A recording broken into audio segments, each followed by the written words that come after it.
Worry namin, Madam Chair, yung pagpasok ng mga Chinese na CCP funded, just like Miss Go, na nakapasok sa ating pong politika. In this case, mayor na, baka mamaya may governor at lahat. Ba niya yung mga talagang big bosses, international big bosses ng this triad o this syndicate?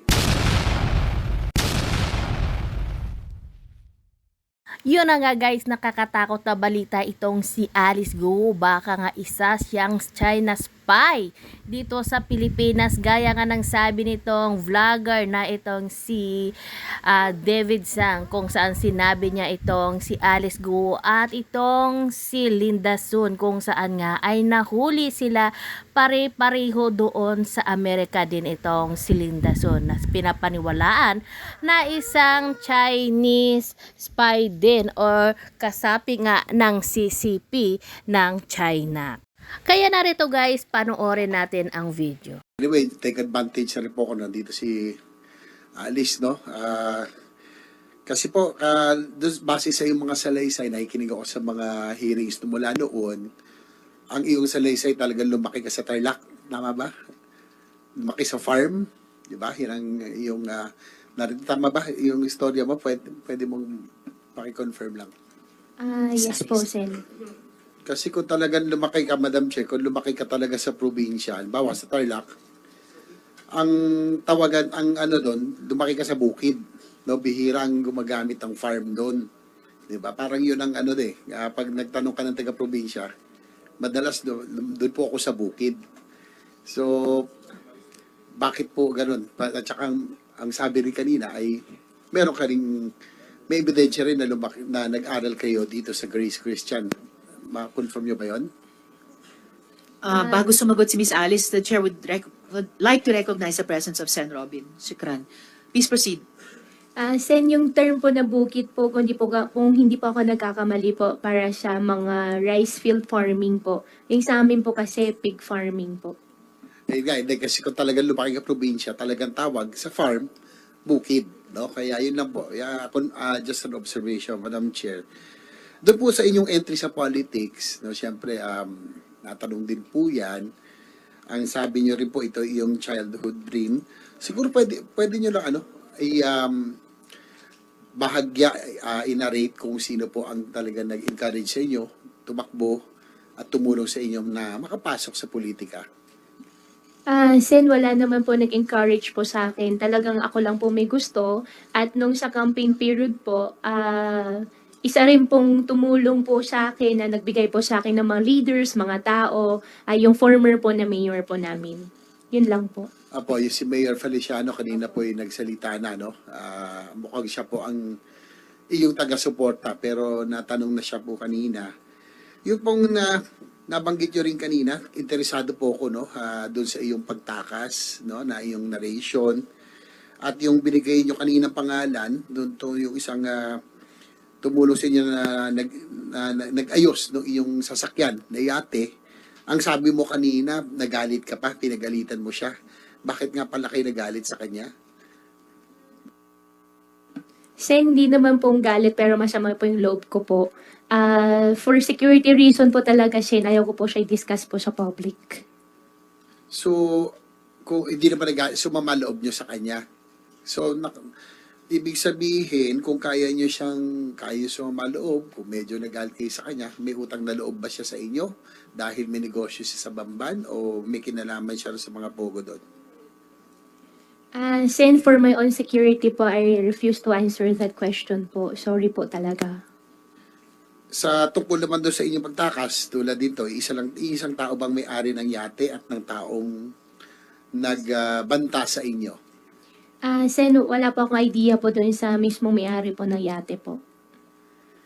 Itong may-ari ng yate, kanina sabi mo, pinagsalitaan mo siya, muli tinatanong ko, hindi kaya siya natakot na kaya ginawa niya na paraan na ikaw ay makatakas, na baka siya ay masangkot, ma-expose sa Senate hearing, kaya siya ay nag-initiate. Sabi mo kanina, ikaw ay tinakas, no? Hindi ikaw ang tumakas, ikaw ay mayroon nag-initiate para ma-smuggle ka palabas ng Pilipinas. Hindi kaya dahil takot siya na malaman ang kanyang pagkatao rito?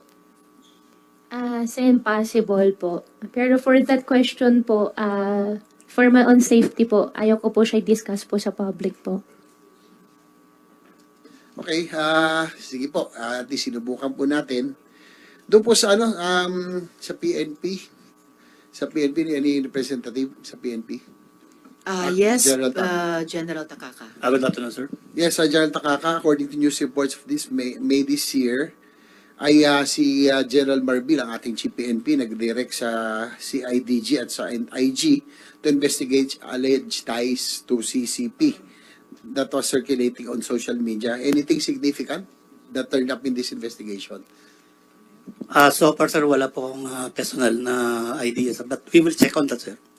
That's very important investigation kasi nga ang worry namin Madam Chair, yung pagpasok ng mga Chinese na CCP funded, just like Miss Go, na nakapasok sa ating pong politika. In this case, mayor na, baka mamaya may governor at lahat. And matagal na ho ito. I should submit already to this committee, no? Baki yung anything that has come, anything significant for this investigation. Yes, Honor. I will check the updates of that investigation, Your Honor. Doon naman po sa kanyang claim na meron pong death threats, no? Any were you able to substantiate these claims, no? Sabi po niya kay SILG at kay Secretary, kay Chief PNP na may death threats. Meron na bang any initial reports that would substantiate yung itong claim na meron pong death threat si Miss Go? Your Honor, wala pa po kaming nakukuha sa kanya na formal na report with regards to where alleged death threat, Your Honor. Wala pa ho siyang report? Wala pa po siyang report na formally na binigay po sa Philippine National Police, Your Honor. Yung po, siguro you can ask DOJ also. Based on the news report, sabi ni Assistant Secretary Nico Clavano, that the DOJ is doing its best to complete the investigation. Siguro si Yusek Nicolas T. Any preliminary already result of the investigation? Kasi po yung storya po nila Sheila at Alice Go, yung pong they went to Sabah or Malaysia by boat, ay narinig ko rin na si DOJ Secretary does not agree with it. So, would you confirm this na hindi po sila, na iba po ang theory ng DOJ dito, the NBI? We confirm, Madam Chair, that the Secretary of Justice doesn't believe the story, that the Guo siblings went through the very dangerous and inconvenient route of a lot of boats in waters that are very dangerous. Pero kami naman, bukas kami sa lahat ng posibilidad, tuloy pa rin ang pagsisiyasat kung paano nakalabas ng totoo ang mga Guo siblings at ilalabas namin yan sa tamang panahon.